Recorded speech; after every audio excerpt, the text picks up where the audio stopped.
Malam itu, takdir mempertemukan Kiki dengan sosok pria misterius dalam keadaan yang sangat mencekam. Di sebuah ruangan darurat yang remang, Kiki yang merupakan mahasiswi kedokteran muda harus berhadapan dengan Stephen, seorang CEO berkuasa yang sedang terluka parah. Tanpa ragu dan demi menyelamatkan nyawa, Kiki mengambil tindakan medis yang sangat berisiko, termasuk terpaksa membuka celana Stephen untuk menghentikan pendarahan hebat di pangkal pahanya. Stephen, yang selama ini dikenal sebagai cow dingin yang tak tersentuh, tersentak saat kesadarannya kembali. Ia merasa terhina sekaligus terpaku melihat keberanian gadis asing yang berani menodai martabatnya demi alasan medis. Namun, ketegangan medis itu hanyalah awal dari badai yang sesungguhnya dalam hidup Kiki. Sekembalinya ia ke kediaman keluarga Murphy, Kiki disambut oleh atmosfer yang dingin dan penuh kebencian. Di sana, Tanya, adiknya yang selalu haus perhatian dan memiliki sifat iri hati yang akut, telah merancang sebuah skenario jahat. Tanya memanfaatkan momen duka atas meninggalnya nenek mereka untuk menyudutkan Kiki. Dengan akting yang luar biasa licik, Tanya menuduh Kiki telah sengaja memberikan botol obat yang salah, yang berujung pada serangan jantung fatal sang nenek tercinta. Tuduhan kejam itu seketika memicu amarah besar dari orang tua Kiki. Tan memberikan kesempatan bagi Kiki untuk membela diri atau menjelaskan prosedur medis yang sebenarnya. Ayah dan ibunya langsung termakan oleh fitnah Tania. Mereka memandang Kiki bukan lagi sebagai putri sulung yang berbakti, melainkan sebagai seorang pembunuh yang membawa sial bagi keluarga besar Murphy. Hinaan demi hinaan dilontarkan merobek hati Kiki yang saat itu justru sedang merasa sangat hancur karena kehilangan satu-satunya sosok pelindungnya, yaitu sang nenek. Puncak dari penderitaan tersebut terjadi saat sang ayah dengan wajah merah padam karena amarah menyeret Kiki keluar dari rumah megah yang selama ini menjadi tempat tinggalnya. Di bawah tatapan sinis dan senyum kemenangan Tania yang tersembunyi, Kiki diusir dengan kasar tanpa membawa harta benda apapun. Ia dipaksa pergi ke tengah malam yang dingin, ditinggalkan begitu saja di jalanan tanpa tempat tujuan. Sementara keluarganya sendiri menutup pintu rapat-rapat seolah-olah ia adalah orang asing yang berbahaya. Di titik terendah inilah Kiki merasa dunianya telah runtuh sepenuhnya. Nenek yang ia sayangi telah tiada, pendidikannya terancam, dan orang tua kandungnya sendiri telah membuangnya karena fitnah seorang adik yang berhati busuk. Namun, di balik kegelapan malam pengusiran itu, bayang-bayang Stephen kembali muncul. Pertemuan singkat yang diawali dengan tindakan medis nekat di awal cerita, ternyata menjadi benang merah yang akan menarik Kiki keluar dari keterpurukan dan membawanya ke dalam perlindungan sang cow dingin yang mulai terobsesi padanya. Setelah pengusiran yang menyakitkan itu, Kiki menemukan dirinya berada di bawah atap yang jauh lebih mewah namun terasa asing. Stephen, sang CEO yang memiliki aura sedingin es, memutuskan untuk membawa Kiki ke apartemen pribadinya. Di sana, Kiki tidak diperlakukan sebagai pelayan, melainkan diberikan fasilitas terbaik yang tidak pernah ia bayangkan sebelumnya. Stephen, yang awalnya merasa kesal karena privasinya dilanggar saat pertemuan medis pertama mereka, mulai menunjukkan sisi protektif yang posesif. Ia tidak membiarkan siapapun menyentuh atau menghina Kiki, seolah-olah ingin menunjukkan kepada dunia bahwa gadis yang dibuang ini sekarang berada di bawah perlindungannya yang mutlak. Namun, ketenangan Kiki kembali terusik saat sebuah rahasia besar terungkap melalui wasiat neneknya. Nenek Kiki, yang rupanya sudah lama mengetahui tabiat buruk keluarga Murphy, telah menyiapkan rencana masa depan untuk cucu kesayangannya. Ia mewariskan sebidang tanah strategis di tengah kota yang nilainya mencapai angka fantastis, yakni 3 triliun. Tanah ini adalah kunci dari stabilitas finansial keluarga Murphy. Dan fakta bahwa Kiki adalah pemilik tunggalnya membuat ayah dan ibu Kiki menjadi gelap mata. Mereka yang tadinya mengusir Kiki, kini mulai merancang rencana licik untuk merebut kembali harta tersebut dengan cara apapun. Keluarga Murphy kemudian mengadakan sebuah pesta ulang tahun yang sangat megah untuk Tania yang sebenarnya hanyalah kedok untuk mengumumkan wasiat palsu di depan para kolega bisnis dan tokoh penting. Ayah Kiki dengan percaya diri menyatakan bahwa nenek telah mengubah wasiatnya sebelum meninggal dan memberikan seluruh tanah itu kepada Tania. Tania berdiri dengan angkuh, mengenakan gaun mewah, siap menyambut kekayaan yang bukan haknya. Kiki datang ke pesta itu bukan untuk memohon kembali ke keluarga, melainkan untuk menghadapi mereka. Namun, ia justru kembali dihujat sebagai pemalsu dokumen dan pengacau. Di saat Kiki mulai terpojok oleh tekanan para tamu dan ancaman satpam, pintu aula pesta terbuka lebar. Steven melangkah masuk dengan wibawa yang membuat seluruh ruangan seketika menjadi sunyi. Dengan satu isyarat tangan, ia memerintahkan asistennya untuk memutar rekaman video dan membawa notaris paling terhormat di kota itu. Steven tidak hanya membawa bukti bahwa wasiat Tania adalah palsu, tetapi ia juga membeberkan fakta bahwa proses penandatanganan wasiat asli Kiki telah direkam dan disahkan secara hukum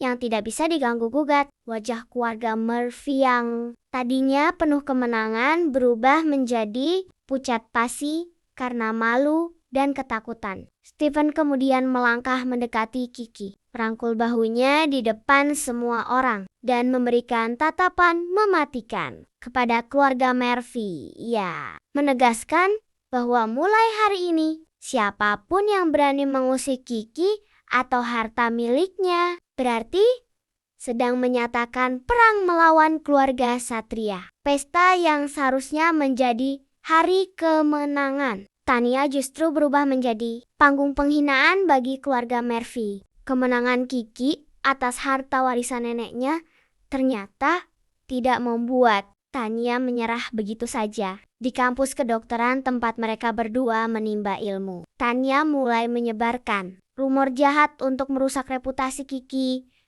Tania memosisikan dirinya sebagai korban yang teraniaya, menceritakan kepada teman sekelas dan para dosen bahwa Kiki adalah kakak yang gila harta dan telah melakukan kekerasan fisik kepadanya. Atmosfer kampus yang tadinya damai berubah menjadi penuh bisik-bisik sinis. Setiap kali Kiki melangkah di koridor, namun Kiki tetap tenang karena ia tahu Steven sedang mengawasi dari balik layar. Suatu sore di gedung sekolah yang mulai sepi, Tania menjebak Kiki untuk bertemu di dekat area kolam yang terbengkalai. Dengan akting yang luar biasa, Tania mulai memprovokasi Kiki dengan kata-kata kasar, menghina Kiki sebagai pemuas Steven demi mendapatkan perlindungan. Namun, saat ia melihat beberapa mahasiswa dan staf kampus mendekat, Tania tiba-tiba menjatuhkan dirinya sendiri ke dalam air sambil berteriak, "Histress!" seolah-olah Kiki baru saja mendorongnya dengan kasar. Suara teriakan itu memancing kerumunan massa, termasuk kepala kampus yang dikenal sangat disiplin. Tania muncul dari permukaan air dengan tubuh basah kuyup dan wajah yang tampak ketakutan, menunjuk ke arah Kiki dengan tangan gemetar. Di depan semua orang, ia menangis terseduh-seduh, memohon agar Kiki berhenti menyakitinya. Kepala kampus yang melihat kejadian itu langsung naik pitam. Tanpa menanyakan penjelasan dari sisi Kiki, ia langsung memberikan hukuman berat berupa ancaman dropout kepada Kiki. Teman-teman, Tania pun ikut bersorak, memaki Kiki sebagai pembunuh dan mahasiswi yang tidak layak menyentuh pisau bedah. Kiki berdiri mematung di pinggir kolam. Namun, matanya tidak menunjukkan ketakutan. Saat kepala kampus mulai memanggil keamanan untuk mengusir Kiki, Kiki justru mengeluarkan ponselnya dan melakukan satu panggilan singkat kepada Stephen. Tak butuh waktu lama, mobil mewah Stephen menderu masuk ke halaman kampus, diikuti oleh jajaran asisten pribadinya. Kehadiran Stephen yang tiba-tiba membuat suasana yang tadinya riuh menjadi hening seketika. Stephen melangkah maju dengan aura yang sangat mengintimidasi, membuat kepala kampus yang tadinya sombong menjadi gemetar ketakutan. Kiki tidak meminta Stephen untuk memarahi mereka, melainkan ia meminta izin untuk menggunakan layar besar di aula utama kampus. Dengan bantuan tim IT Stephen, Kiki meretas sistem proyektor dan menampilkan serangkaian foto serta video tersembunyi yang selama ini tidak pernah diketahui publik. Layar besar itu menampilkan rekaman selama setahun terakhir, di mana Tania terlihat sedang melakukan perundungan, bullying yang sangat keji terhadap teman-teman sekelasnya yang lebih lemah. Semua orang terpaku melihat gadis suci kampus itu sedang mematikan puntung rokok ke tangan seorang mahasiswi beasiswa. Narasi Kiki berlanjut dengan menunjukkan bukti medis berupa luka-luka, sayatan, dan bekas luka bakar pada korban-korban. Tania yang selama ini bungkam karena takut pada kekuasaan keluarga Murphy.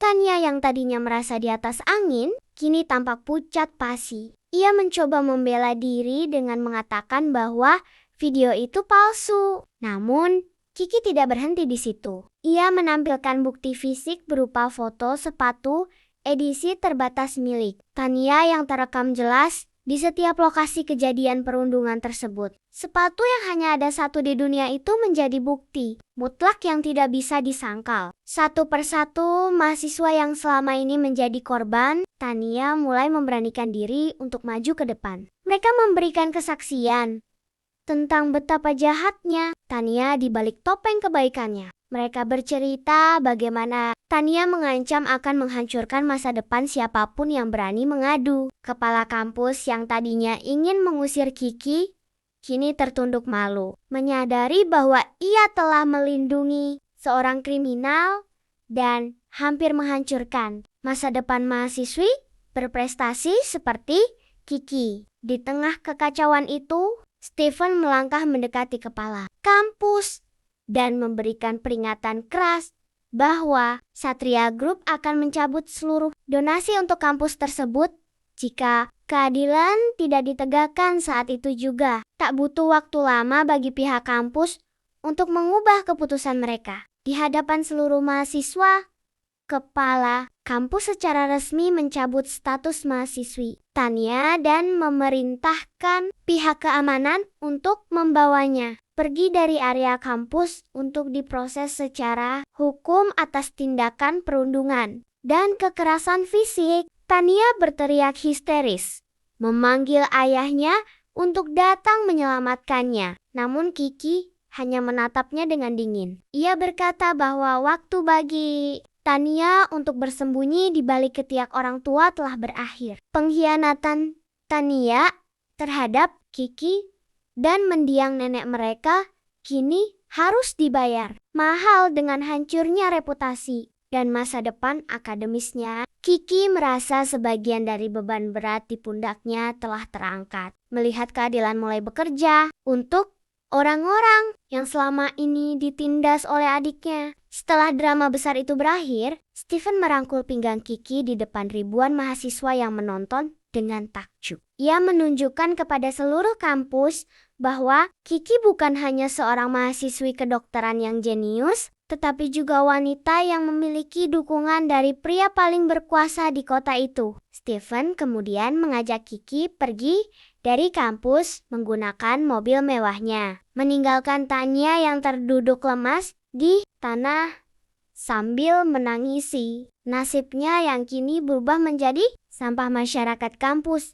dalam sekejap mata. Meskipun Tania telah hancur di kampus, Kiki tahu bahwa dalang sebenarnya di balik penderitaannya adalah ayahnya sendiri, Krishna. Hati Kiki masih teriris setiap kali mengingat malam pemakaman nenek yang dilakukan secara terburu-buru tanpa penghormatan yang layak. Dengan dukungan penuh dari Stephen, Kiki mulai menyusun kepingan teka-teki medis yang janggal. Sebagai mahasiswi kedokteran, ia merasa ada sesuatu yang tidak beres dengan laporan kematian nenek yang disebut sebagai serangan jantung biasa. Ia mencurigai bahwa obat-obatan yang dikonsumsi nenek setiap harinya telah dimanipulasi oleh seseorang yang memiliki akses langsung ke kamar sang nenek.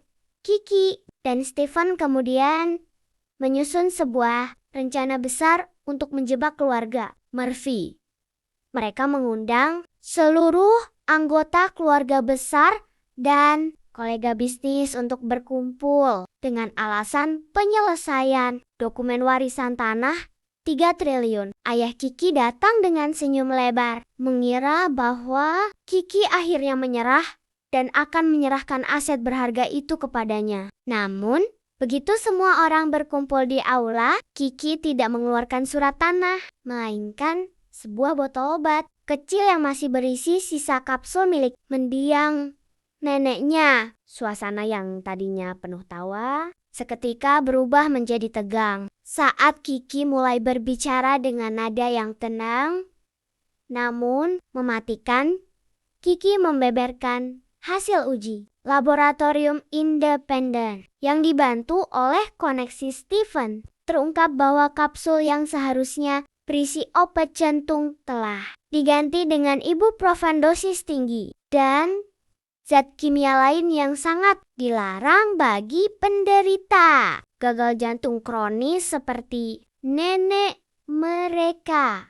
Kiki menatap tajam ke arah ayahnya dan bertanya, siapa orang yang paling rajin menyiapkan kotak obat nenek setiap malam? Wajah Krishna yang tadinya merah padam karena percaya diri perlahan berubah menjadi pucat pasi. Ia mencoba membela diri dengan menyalahkan asisten rumah tangga. Namun Kiki sudah menyiapkan kejutan yang lebih besar. Tiba-tiba, seorang tukang kebun tua yang selama ini bekerja di kediaman Murphy melangkah masuk ke dalam ruangan. Dengan tangan gemetar, ia memberikan kesaksian bahwa pada malam sebelum nenek meninggal, ia melihat Krishna masuk ke apotek pribadi nenek dan membuang botol obat yang asli ke tempat sampah. Tidak hanya itu, Stephen juga memutar rekaman suara dari alat perekam tersembunyi yang diletakkan di dalam vas bunga kamar nenek. Di dalam rekaman itu terdengar suara Krishna yang sedang menggerutu kesal karena nenek tidak kunjung menandatangani surat pemindahan aset. Diikuti dengan bunyi botol obat yang dikocok-kocok kebohongan keluarga, Murphy pun runtuh sepenuhnya. Terungkaplah fakta yang sangat keji, bahwa ayahnya sengaja mempercepat kematian ibu kandungnya sendiri demi mendapatkan tanah warisan agar bisa menutupi hutang bisnisnya yang mulai menumpuk. Para kolega bisnis yang hadir mulai berbisik jijik, memandang Krishna bukan lagi sebagai pengusaha sukses, melainkan sebagai seorang pembunuh berdarah dingin. Dalam kepanikannya, Ibu Ki yang selama ini buta karena cintanya pada Tania dan kepatuhannya pada suaminya jatuh terduduk di lantai sambil menangis histeris. Ia menyadari bahwa selama ini ia telah membuang putri yang tulus. Kiki demi membela suami dan putri bungsu yang merupakan monster. Kiki menatap ibunya dengan tatapan kosong, menyatakan bahwa permintaan maaf tidak akan pernah menghidupkan kembali nenek mereka atau menghapus memori malam saat ia diusir seperti anjing di bawah guyuran hujan. Bagi Kiki, hubungan darah mereka telah putus sejak malam itu. Puncak dari pembalasan dendam ini terjadi saat Kiki mengeluarkan dokumen sah yang ia tanda tangani di depan notaris. Bukannya menyerahkan tanah itu kepada ayahnya, Kiki secara resmi menyerahkan seluruh hak pengelolaan tanah 3 triliun tersebut kepada Yayasan Amal atas nama neneknya. Namun dengan kontrol penuh di bawah perusahaan Stephen, hal ini membuat Krishna kehilangan satu-satunya harapan untuk menyelamatkan perusahaannya dari kebangkrutan. Krishna berteriak histeris, menyadari bahwa ia tidak hanya akan kehilangan harta, tetapi juga akan kehilangan kebebasannya. Tak lama kemudian, sirine polisi meraung di depan gedung. Berkat bukti, rekaman dan kesaksian medis yang solid dari Kiki, polisi memiliki dasar yang kuat untuk menahan Krishna atas tuduhan pembunuhan berencana dan manipulasi dokumen. Saat Krishna diborgol dan diseret keluar, ia berteriak memaki Kiki, menyebutnya sebagai anak sialan. Kiki hanya berdiri tegak di samping Stephen, menyaksikan pria yang pernah ia panggil ayah itu dibawa masuk ke dalam mobil tahanan. Keadilan yang selama ini ia perjuangkan akhirnya terwujud. Setelah aula menjadi sepi, Kiki akhirnya melepaskan air mata yang selama ini ia tahan. Ia memeluk foto neneknya erat-erat, berbisik bahwa nenek sekarang bisa beristirahat dengan tenang karena rumah mereka telah dibersihkan dari para pengkhianat. Pembalasan dendam ini tidak membuat Kiki merasa bahagia sepenuhnya, namun memberikan kedamaian yang ia butuhkan untuk memulai hidup baru. Ia menyadari bahwa keluarga tidak selalu ditentukan oleh darah, melainkan oleh kesetiaan dan kasih sayang yang tulus. Stephen merangkul Kiki dari belakang, menyandarkan kepala Kiki di dadanya yang bidang. Ia berjanji bahwa mulai saat ini tidak akan ada lagi air mata kesedihan karena keluarga Murphy.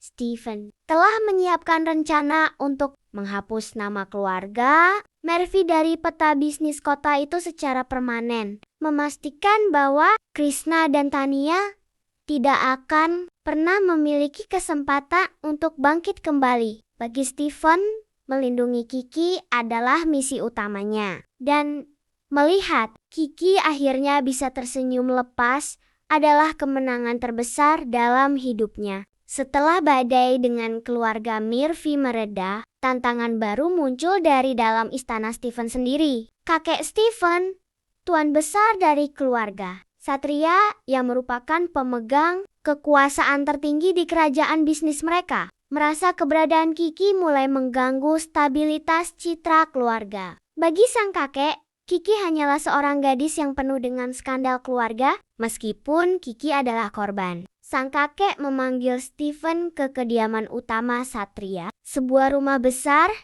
yang megah namun terasa mencekam, untuk memberikan sebuah ultimatum yang dingin dan tidak bisa dinegosiasikan. Di ruang kerja yang dipenuhi dekorasi antik mahal, sang kakek telah menyiapkan berkas pertunangan antara Stephen dengan Shelley, putri tunggal dari konglomerat minyak yang akan memperkuat dominasi pasar mereka. Kakek Stephen menegaskan bahwa seorang putra mahkota Satria Group tidak boleh menikahi wanita yang pernah terusir dari keluarganya sendiri. Jika Stephen tetap bersikeras bersama Kiki, maka setiap sen kekayaan, posisi CEO, hingga hak waris atas nama Satria akan dicabut seketika. Stephen berdiri di sana, dikelilingi oleh kemewahan yang telah menemaninya sejak lahir. Namun ia merasa lebih tercekik daripada sebelumnya. Kabar mengenai ultimatum ini sampai ke telinga Shelley, yang dengan angkuh mendatangi Kiki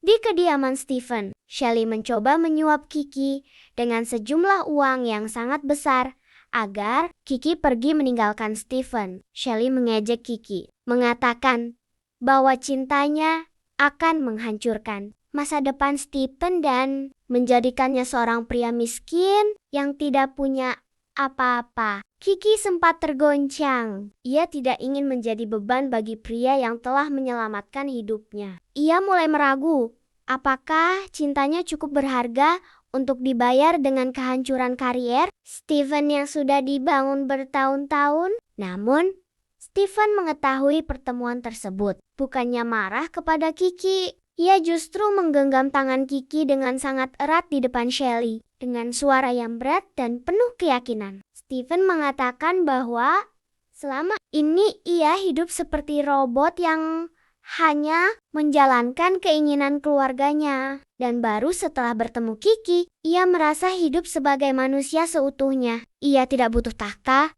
jika di sampingnya tidak ada wanita yang ia cintai. Steven kemudian menyerahkan kartu hitam dan kunci kantor pusatnya kembali kepada asisten kakeknya.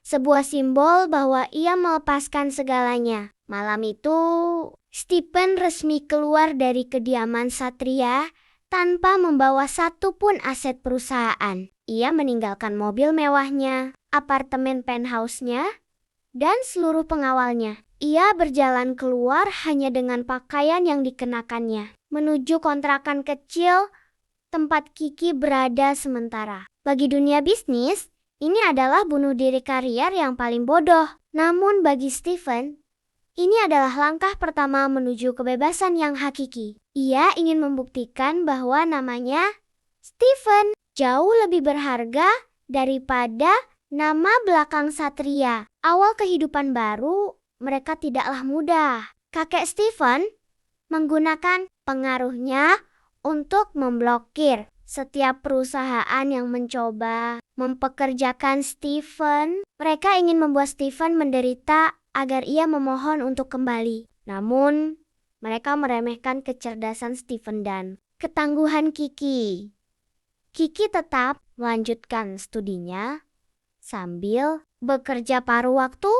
Sementara Steven mulai membangun bisnis rintisan, start dari nol di sebuah ruang kerja sempit. Di sana, mereka makan mie instan bersama dan tertawa di bawah cahaya lampu yang redup. Sebuah kebahagiaan sederhana yang tidak pernah Steven temukan di istana emasnya. Shelly dan kakek Steven terus mengawasi, menunggu momen kehancuran mereka. Namun, yang terjadi justru sebaliknya. Koneksi rahasia Steven dan bakat briliannya dalam analisis pasar membuat perusahaan barunya berkembang pesat hanya dalam hitungan bulan. Steven berhasil mendapatkan investor dari luar negeri yang tidak bisa diintervensi oleh keluarga Satria. Keberhasilan ini membuat citra Steven semakin bersinar. Bukan lagi sebagai cucu Tuan Satria, melainkan sebagai pengusaha mandiri yang fisik. Kiki pun memberikan dukungan luar biasa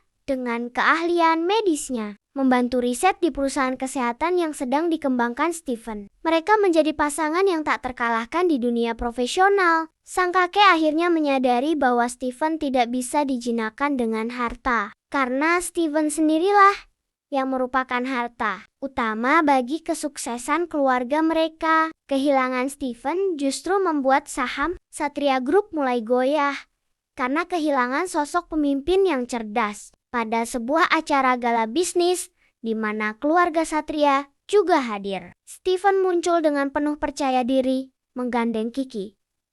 Kali ini, ia datang sebagai pesaing bisnis yang setara, bukan sebagai bawahan. Ia menunjukkan kepada kakeknya bahwa cinta Kiki adalah bahan bakar yang membuatnya lebih kuat dari sebelumnya. Shelly yang hadir di sana hanya bisa menahan malu melihat kemesraan dan kesuksesan pasangan tersebut yang kini menjadi pembicaraan utama di kalangan elit. Babak ini berakhir dengan Steven yang menegaskan posisinya. Ia bersedia menjalin hubungan bisnis kembali dengan kakeknya, namun dengan satu syarat, Kiki harus diakui secara resmi sebagai calon istri, pemimpin keluarga tanpa ada gangguan lagi. Sang kakek yang akhirnya luluh melihat keteguhan hati cucunya, terpaksa mengangguk setuju. Steven berhasil memenangkan keduanya, cinta sejatinya dan kehormatan pribadinya, membuktikan bahwa pengorbanan besar akan membuahkan hasil yang jauh lebih manis.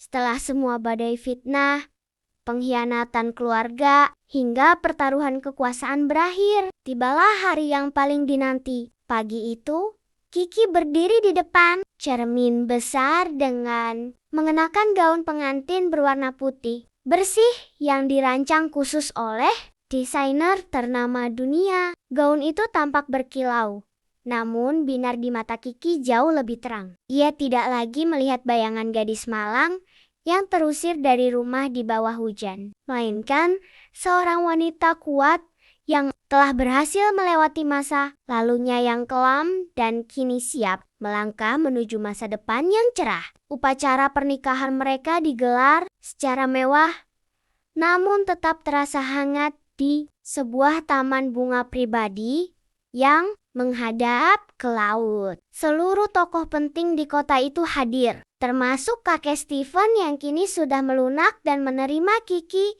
dengan penuh hormat. Saat pintu terbuka dan Kiki berjalan di altar, Stephen berdiri menantinya dengan mata yang berkaca-kaca. Pria yang dulunya dikenal sebagai cowok dingin tanpa perasaan itu, kini tak mampu menyembunyikan senyum tulusnya. Di mata Stephen, Kiki bukan hanya istrinya, melainkan penyelamat yang telah mengajarinya arti kehidupan dan kasih sayang yang sebenarnya. Dalam janji sucinya, Stephen menyatakan bahwa ia tidak hanya berjanji untuk mencintai Kiki dalam kekayaan, tetapi ia bersyukur karena Kiki telah mencintainya saat ia tidak memiliki apa-apa. Ia berjanji akan menjadi tameng yang paling kokoh bagi Kiki, memastikan bahwa tidak akan ada lagi air mata kesedihan yang jatuh di pipi istrinya. Kiki pun membalas dengan suara bergetar. Berterima kasih karena Stephen telah menjadi orang pertama yang mempercayainya saat seluruh dunia berpaling darinya. Momen pertukaran cincin itu pun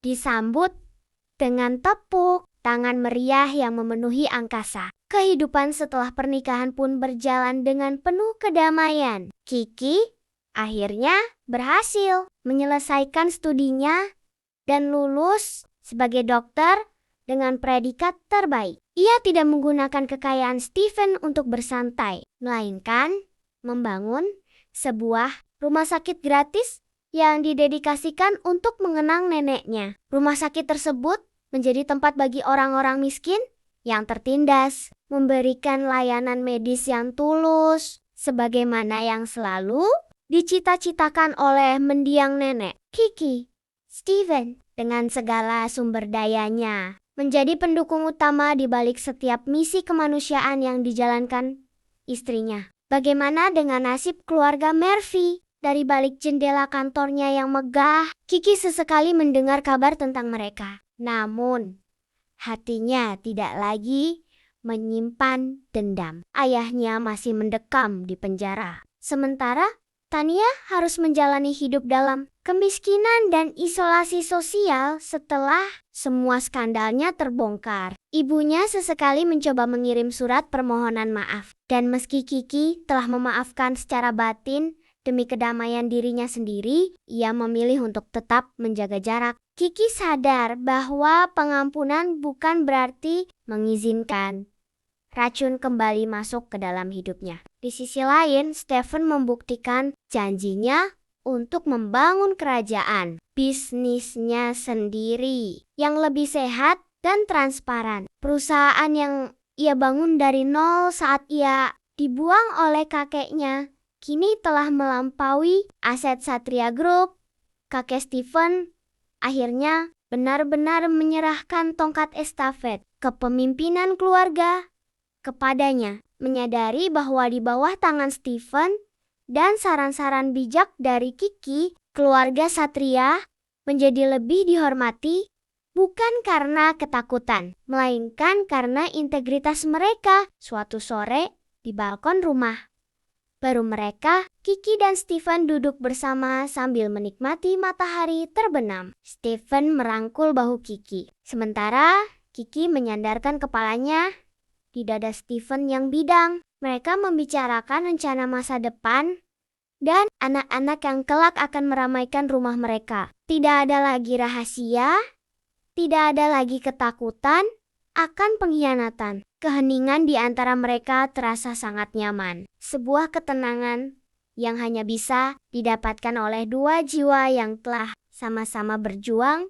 melewati api ujian. Stephen mencium kening Kiki dengan lembut dan berbisik bahwa Kiki adalah pencapaian terbesarnya. Jauh lebih berharga daripada semua gedung pencakar langit yang ia miliki. Kiki tersenyum, menyadari bahwa luka-luka di masa lalunya kini telah menjadi bekas luka yang membentuknya menjadi pribadi yang lebih hebat. Ia merasa sangat bersyukur karena keberaniannya membuka celana Stephen di malam darurat itu ternyata merupakan kunci yang membuka pintu kebahagiaan seumur hidupnya. Malam pun turun dengan perlahan. Lampu-lampu kota mulai menyala di kejauhan. Namun cahaya di dalam rumah mereka tetap yang paling terang. Cerita tentang gadis miskin dan CO dingin ini tidak berakhir sebagai dongeng belaka, melainkan sebagai bukti bahwa kebenaran dan ketulusan akan selalu menemukan jalannya menuju kemenangan. Kiki dan Stephen kini siap menghadapi hari esok, tangan di dalam tangan, menghadapi dunia sebagai satu kesatuan yang tak terpisahkan. Cerita berakhir dengan pemandangan bingkai foto di atas meja kerja Kiki, yang memperlihatkan foto neneknya yang tersenyum. Seolah-olah sang nenek turut menyaksikan kebahagiaan cucu kesayangannya dari surga. Kiki akhirnya benar-benar pulang. Bukan ke rumah keluarga Murphy yang dingin, melainkan ke dalam pelukan hangat Stephen, rumah sejatinya yang penuh dengan cinta dan perlindungan.